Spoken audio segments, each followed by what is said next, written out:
Hi, Judy. Hello, Lynn. I'm so thrilled to have you here. This is just wonderful because there are so many things I want to know about what you've been doing, where it all began, what was going on in your mind at the very beginning. So I'm going to be asking you a few questions, but we only have a little less than an hour, so I want to hear most of it from you. So please, let's start by tell us the very beginning when you first came up with the idea of an intergenerational treehouse community. Yes. For 3 generations of folks. Let's see. I think I'm going to start with one night. It was the fall of 1998. My husband was a newspaper editor in Boston at the Boston Herald, and he brought home a newspaper article about a little 5-month-old baby boy in foster care in Worcester who was kidnapped in the middle of the day from his crib while he was taking a nap. And I didn't know. I mean, I was 48 years old. I had been a teacher. I had been for 10 years. I had been a businesswoman for almost 20, and I had no idea that a child in foster care could be kidnapped from their crib in the middle of the day. Horrible. And I read the article, and I loved my job. I owned 2 specialty toy stores in the greater Boston area and also down by the Cape, and I loved what I did. We were a real resource to the community, and I was not thinking of changing my life in any way, shape, or form, but when I read that article, it was a real catalyst for me to think about the fact that we are all responsible for our children, and certainly our children who are experiencing foster care.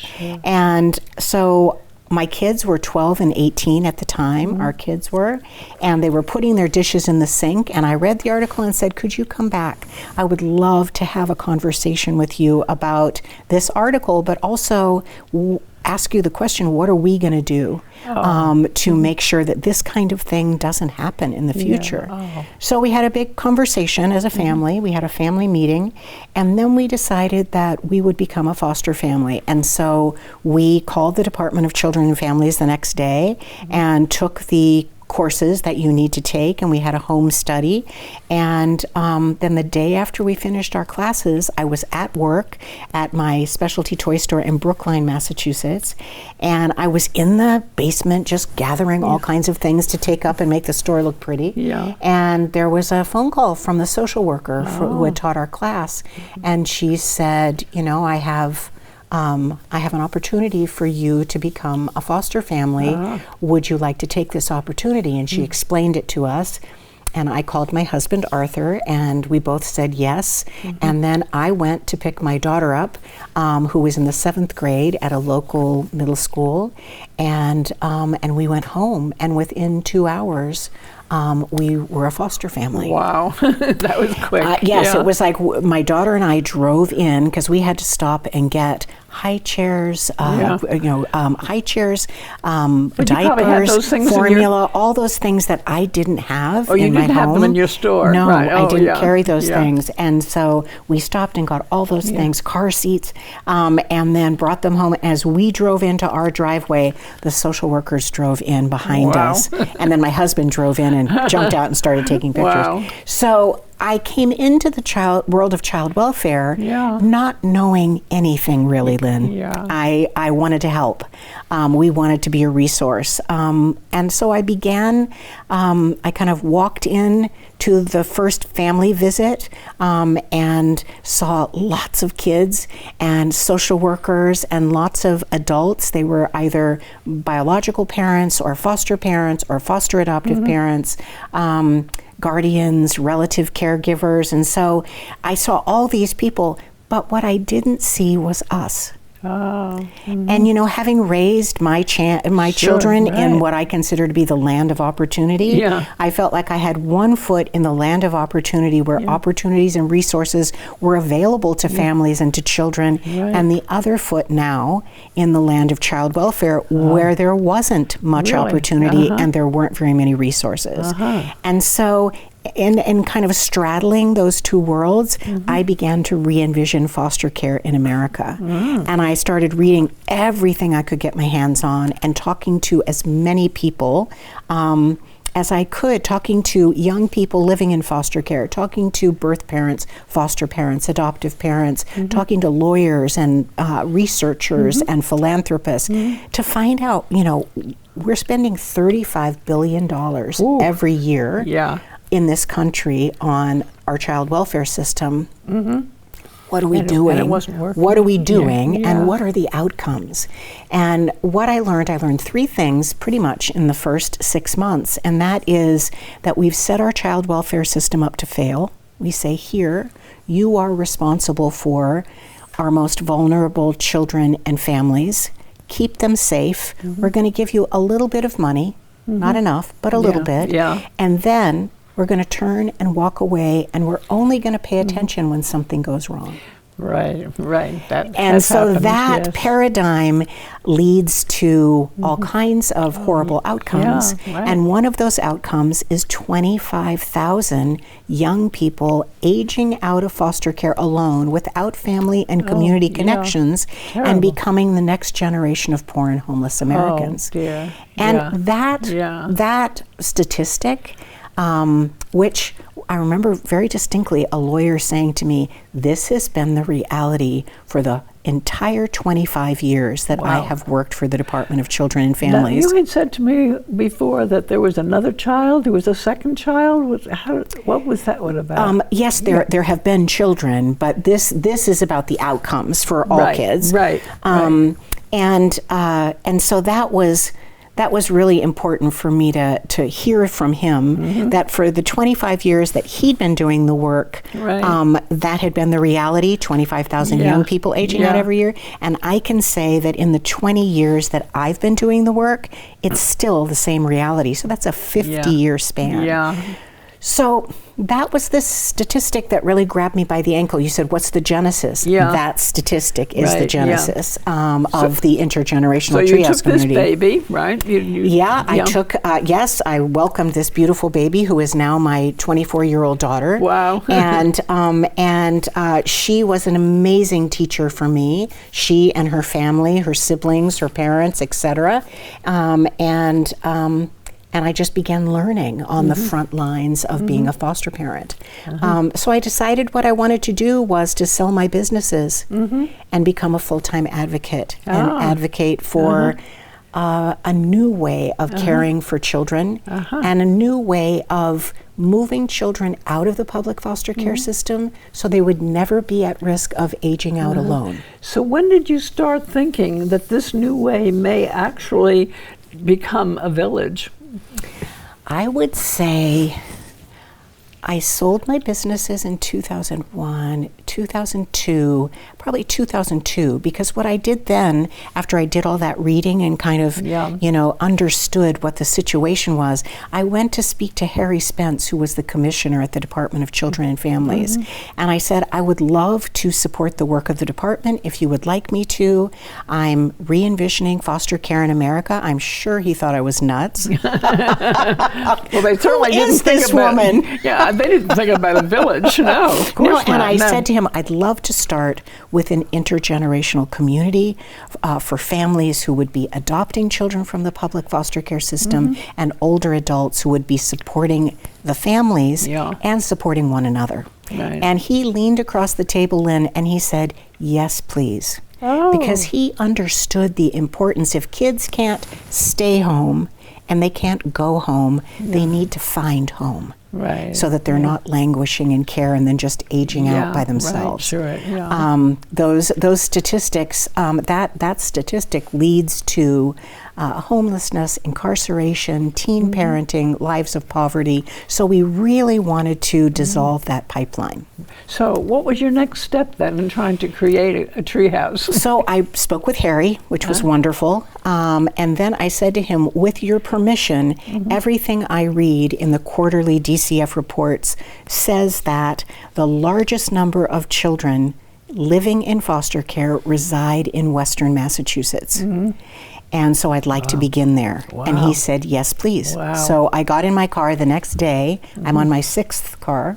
I got in my car the next day, and I drove out to Western Mass and began talking to people about the idea of an intergenerational treehouse community, with 120 people, where people would be coming together in this intentional neighborhood with a mission and a vision. And our vision is every child rooted in family and community. And how did you come up with a number of 120 people that you wanted? Research shows that if you go much larger than 120, people start to fall in the cracks. Right. And we that's not something we want at Treehouse.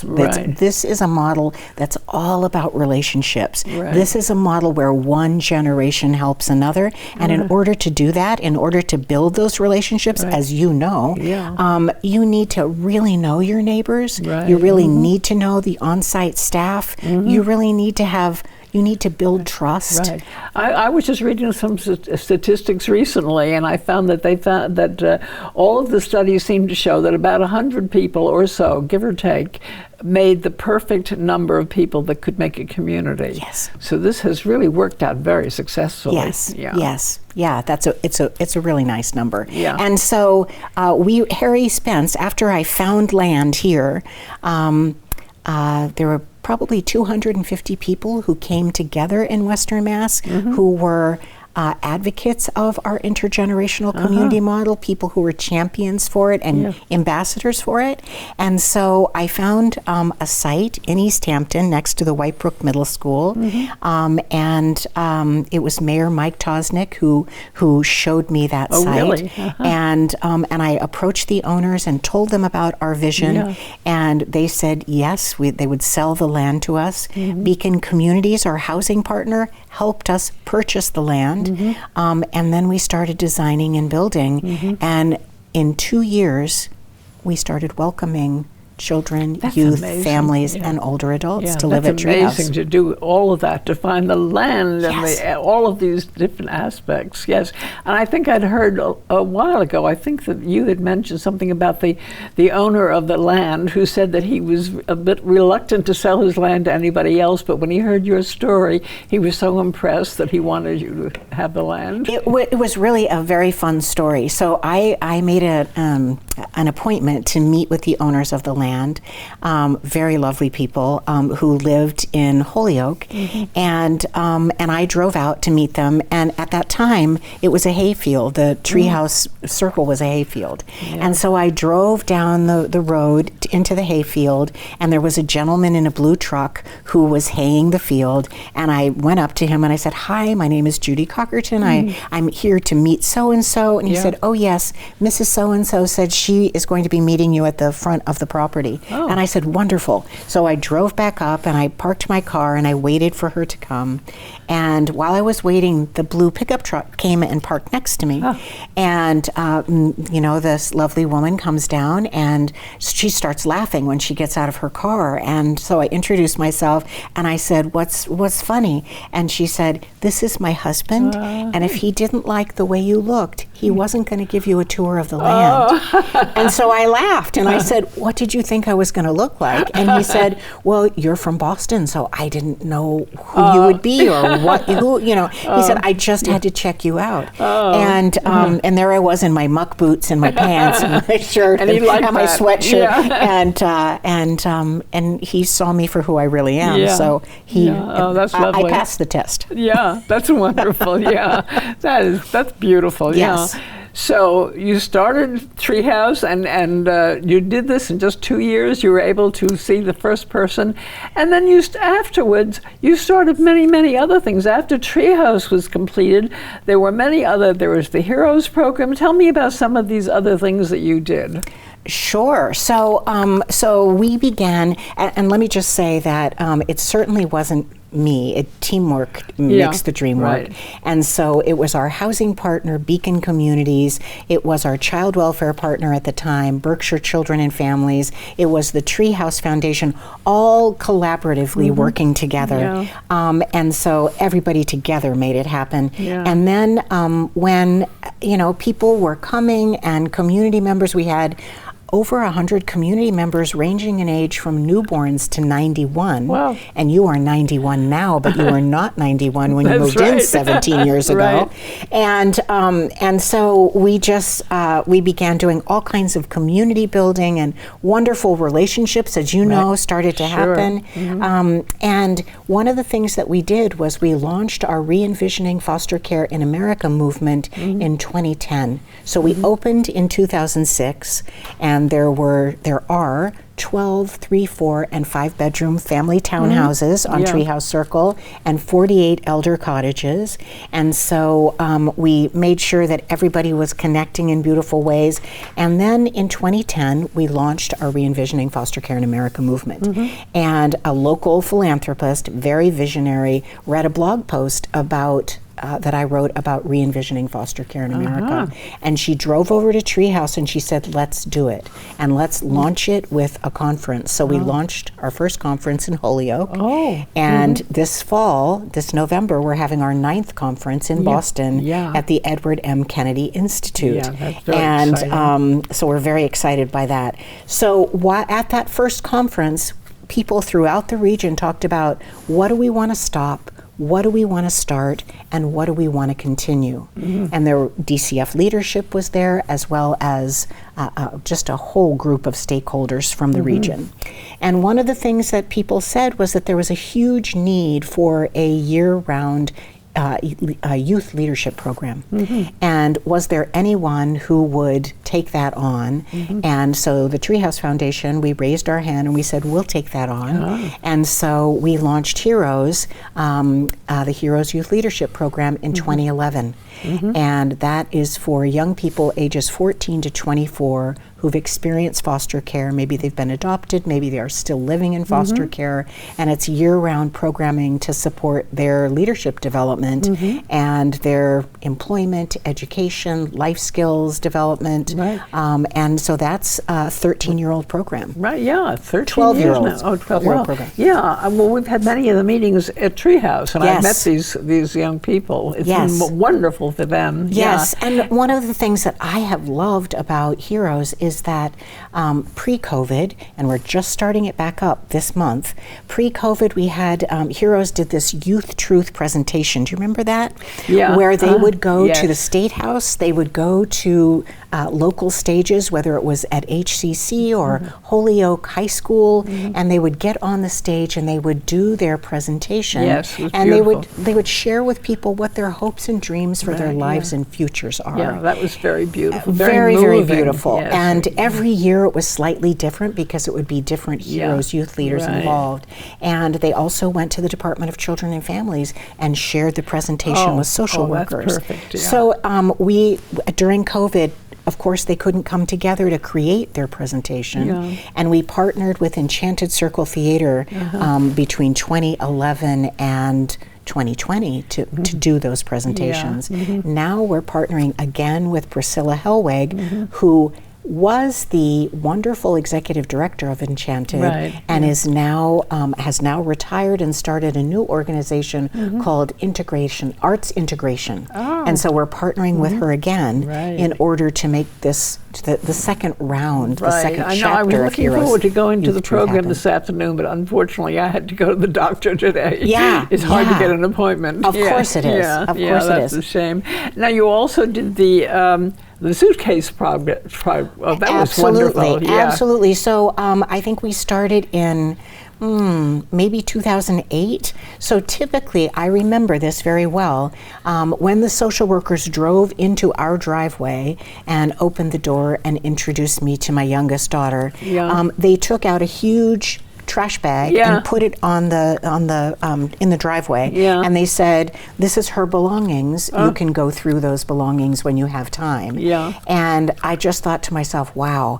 And so what I came to learn is that social workers, it's easy for social workers to have a box of trash bags in the trunks of their car, so that when they stop to support children, they can quickly pull their belongings together, etc. So what we did was we started the suitcase project in order to make sure that those trash bags could be replaced with suitcases to give the kids dignity. That was so wonderful. And we've heard from social workers over the years that brand new duffel bags are preferred because they're flatter, they're easier to store, they can go in the back of their trunks, and they can whip those out and give the kids, options for colors, etc. So we've been doing duffel drives. I see. Yeah, I mean, I remember the early suitcase thing. I was little involved in that. Yes. Yeah, that was wonderful. You got everybody involved.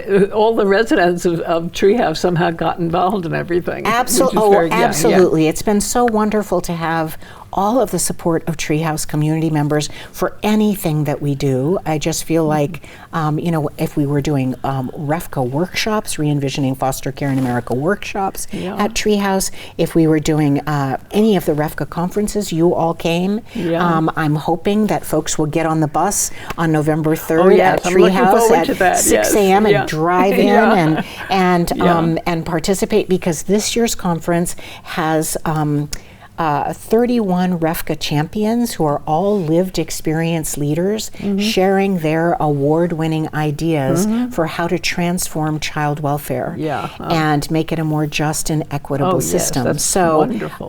So that's so exciting that over the years, all of these amazing Re-envisioning Foster Care in America champions from all over the country. There are 75 champions from all over the country that the Treehouse Foundation has honored.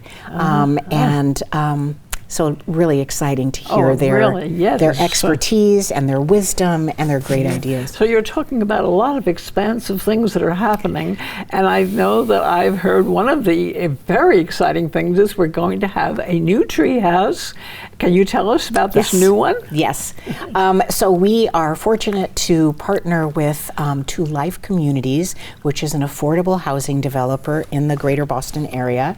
And we are building on the site of the former Boston State Hospital in Mattapan. We're building a second treehouse community, an urban treehouse community. So here we have 11 acres in Easthampton, and in Boston we have a little less than 3. But on that little less than 3, our next door neighbor, literally in our backyard, is the Mass Audubon Boston Nature Center. How lovely. So there's 60 beautiful acres right behind us in our backyard.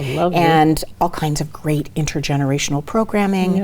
It's a nature sanctuary, so I mean, what could be better than that, right? Sounds wonderful. So you're literally in the Boston Nature Center, and you look through the parking lot, and Treehouse is right there through the tree line. So we're in the process of designing that community, and we have housing for families adopting children from foster care. We have housing for young people who are at risk of aging out of foster care alone. That's wonderful. And we have housing for older adults. So once again, our 3 to 4 generation model, intentional neighboring, and we're really looking forward to that happening. So do you feel that over the years with Treehouse here that we've learned what might be better that we can put into the other Treehouse? Yes, and that's why we added in the housing for young people ages 18 to 24 who are at risk of aging out alone. That's a wonderful idea. That's woven in as well. So not only will those young people receive affordable housing, but they'll also receive wraparound supports, and they'll receive some real wonderful family finding support from our partners, Plummer Youth Promise. Some of the older people have said to me that they thought it would be just wonderful if a few people could share a house, that if some elders could have maybe 5 people in 5 bedrooms, and maybe have a nurse on residence to take care of people when they've got really old. And I think that sounds like just a wonderful concept. I've met people since who are doing that on the outside. They say, I have a house and I'm going to start sharing it with a few adults. Oh, that makes so much sense, Lynn. And I if the housing that we have at Easthampton on Treehouse Circle, due to the funders, it is set up for families adopting children from foster care and older adults Yeah. in the way that it is. But if we could buy one of the houses Yeah. on the other side, one of the neighborhood Right, houses, yes. and do something like Yes, that would either be for young people yeah. or for older Yes, adults. that'd be wonderful. Or a mixture of both. Yes, that would be terrific. That would be, I Maybe feel like the that young needs to people happen. mixing the elders and the young people might be a very good idea Isn't in that- one house. I mean, 'cause They could that's take what we're care of doing each here. other. Exactly. Sure. Yeah. That would be wonderful, yes. Yeah. Oh, there's so many ways, so many directions. Now, what about now the future? So now we've got a second treehouse, and what are you thinking about after that? Do you want to, would you like to spread treehouse all over the world? I think we had visitors from Denmark. Oh, we've had over yeah. 500 visitors from all around the country.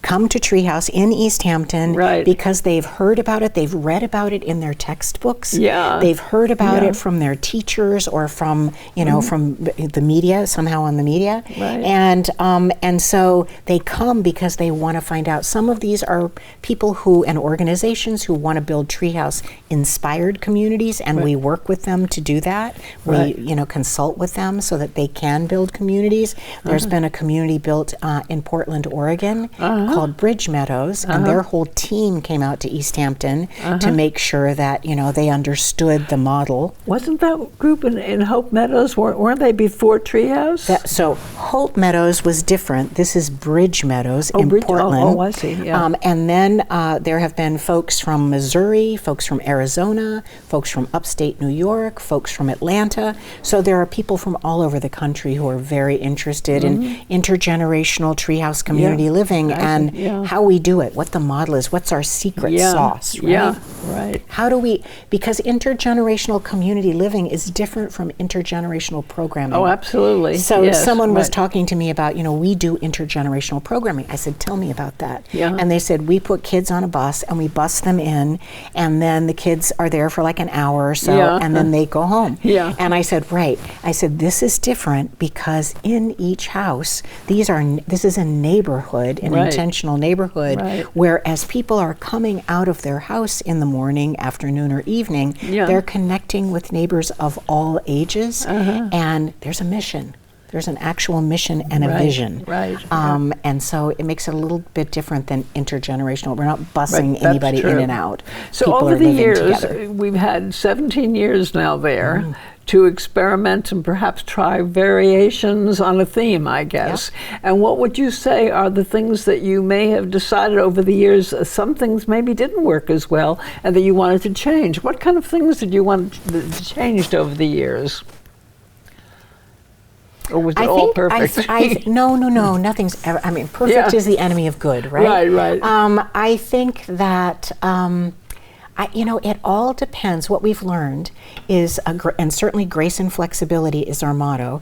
But what we've learned is, it's all about meeting the emerging needs of community members. And so, whoever is living on Treehouse Circle, making sure that we are co-creating the right programming for that particular cohort of people. Right. Making sure that if there's a toddler, if there's an older adult, that we're meeting all of those needs, right? And we're meeting the needs based on a child's trauma history, based on an adult's health and well-being, based on a parent's particular need in a moment. Are they just in the process of adopting? Are they several years in? How old are their children? What is it that they need from us to be able to be strong and healthy and successful? So really having that grace and flexibility, that has been probably our guiding light, right? It's like making sure that when the team arrives every morning, they're really scanning to see what is it that they need to do that particular day. What kind of programming do we need to be developing with community members that brings the community in? Remember last year we started, after COVID, for the first time, we started our intergenerational arts program. Right. Yeah. And I felt like it was a little bumpy. And so we gathered and we talked talked about it a lot and figured out where the bumps were and how to meet Heroes Youth Leaders' needs better, and how to meet younger people's needs better, how to meet the aftercare programs needs better, how to meet elders needs better. Some elders didn't want to do movement and music. Some folks wanted to paint and draw rather than write. So really, you know, customizing, which is what we try to do to meet the emerging needs of everybody, is to customize whatever that plan might be. Right. Now, there are probably, I hope, we have a few people in an audience here. Yes, please. So we hope. And for those people who are listening and watching this, and they say, I want to move there. Yes, please come take a tour. Yes, I would like to tell these people in our audience what is the next step. What would you like to do? You mentioned taking a tour. Oh, absolutely. I think that is the best way to come. And we have Yael Petretti, who's our volunteer coordinator, gives tours once a month. And if the demand is great, she would certainly do more than once a month. Right. And so she gives tours and answers questions and gives a little bit of the history. She invites people to come to our monthly Treehouse Teas, which that's a Treehouse tradition that's been happening since the first week that we opened. Lovely. And so, you know, just to get to know community members and to kind of see Treehouse in action, I think people really love to do that. I think those are the best next steps for anyone who's interested in learning about us. So is there a criteria of the kind of people that you would want to come, and what would you expect from them and for them? Sure. And are you talking about people who are interested in coming to live at Treehouse? I'm talking about both people who might be young people interested in adopting or taking foster children, or people already who are foster parents who would like very much to take some children, to be in a community that would be supportive, or elders who would find that this would be a place for them to move to, where they can, be with all many different generations. Sure. Yeah. Sure. So for me, it's funny because we do, in order for you to be considered as a priority Treehouse applicant, we offer classes, right? So if you our three priorities for families are families like my own who had already adopted children and wanted to live in a community where they could receive the supports, ongoing supports, people who were interested in adopting and were going through their MAP training courses, and people who had just finished their MAP training courses and were in the process of having a child or a sibling group placed in their home. So those are the three families that family priorities. And for older adults, so Yael and our community facilitator, Tracy Levy, offer classes for older adults, and we kind of call it a Treehouse MAP training. And so it's an opportunity for people to hear about what community living is actually all about. And they had me make a little video that goes before the folks folks who are thinking about applying and thinking about taking the class. And what I say in the video is, if you love children, if you love our mission and vision, if you love the idea of living in community and certainly having your private time, but sharing your life, bringing your time and your talents and your resources to lifting other people up, lifting your neighbors up, please apply to live at Treehouse. If you don't, please don't apply. What would you say would be the difference for an elder person in deciding to go to assisted living?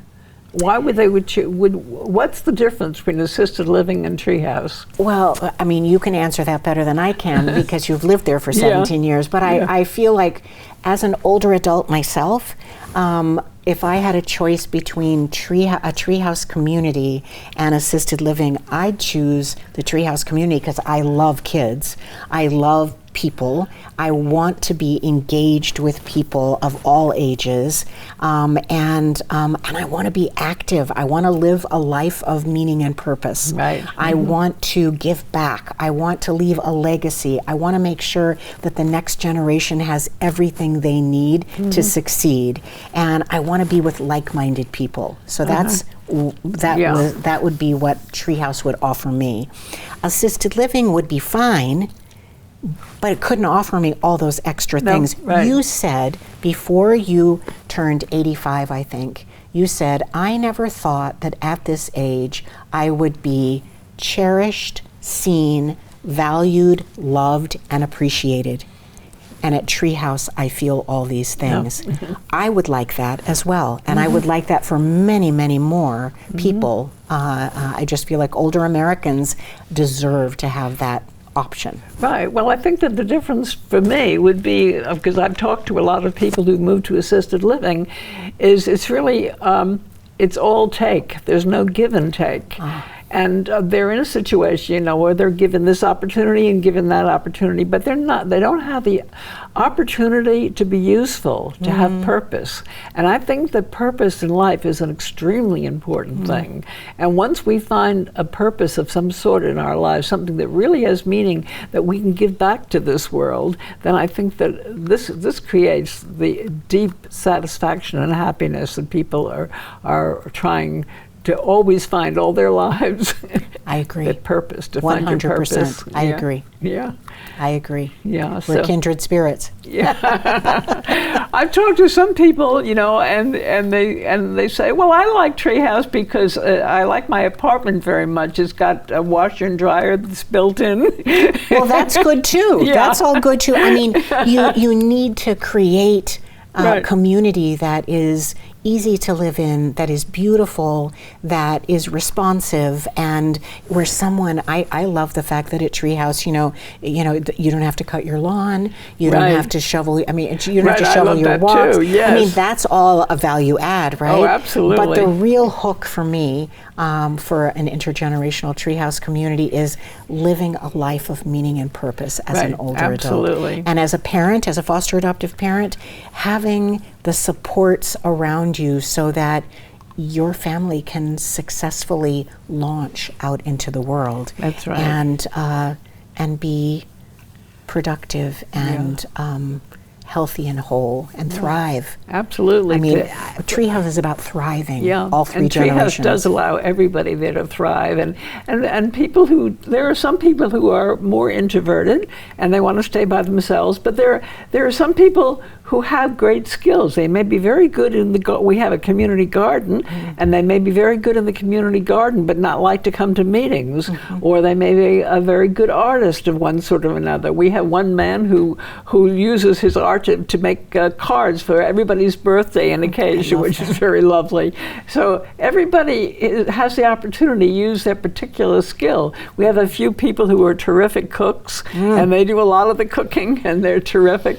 Yeah. So it's a wonderful opportunity to be the most of who you were meant to be. Yeah, it's a wonderful thing, and I'm so thrilled that you had this idea in your head and that you created such a community. Well, it's interesting. My mom was one of 9, and my dad was one of 3. Wow. So I grew up surrounded by aunts and uncles and cousins and grandparents, all these people who loved me and invested in my life and in my future. Wonderful. And so in thinking about re-envisioning foster care in America and vital aging, in thinking about those things, that just seemed like such a no-brainer to me because I had experienced it my whole childhood. Oh, that's wonderful. Yeah, so that piece is really woven into. You had a wonderful family. Piece. That is wonderful. And you had your own 2 children. Is it 2 children? Yes, I have 2 children by birth. And they're both adults. What are they doing now? So one is a book publisher, and the other is an immigration lawyer. Oh, terrific. That is wonderful. You must be so proud of them. Oh, I love them. Yes. I was just helping my son and daughter-in-law move into, they've been saving up for 10 years to buy a house, and they just bought a house, and I was helping them scrub the walls and wash the windows this weekend. Oh, how lovely. Yeah. That is really great. I was just at a little a birthday party for a friend who turned 80. She must have had 300 people at her party. I couldn't believe it. It was at her daughter's home up in Conway, Pocky. Wow. I don't know if you know Pocky, but don't. she is a very strong, wonderful, amazing woman who just went through cancer and everything and coming out, beautifully from everything. And she's just really. But Good all for of these, her. 300 friends. Yeah, That's I mean, amazing. just amazing. And we were at her daughter's wonderful old house in Conway with chickens there and beautiful gardens. It was just, and every room we went into, there were another 25 people eating or drinking or whatever. Just so amazing. But I thought, that's the life, a life where you give to others and others all love you for it. Right, and they give back to you. Yes, In absolutely. kind, right? Yes. They give back to you. Absolutely, and that's what life is really all about. Yes, right.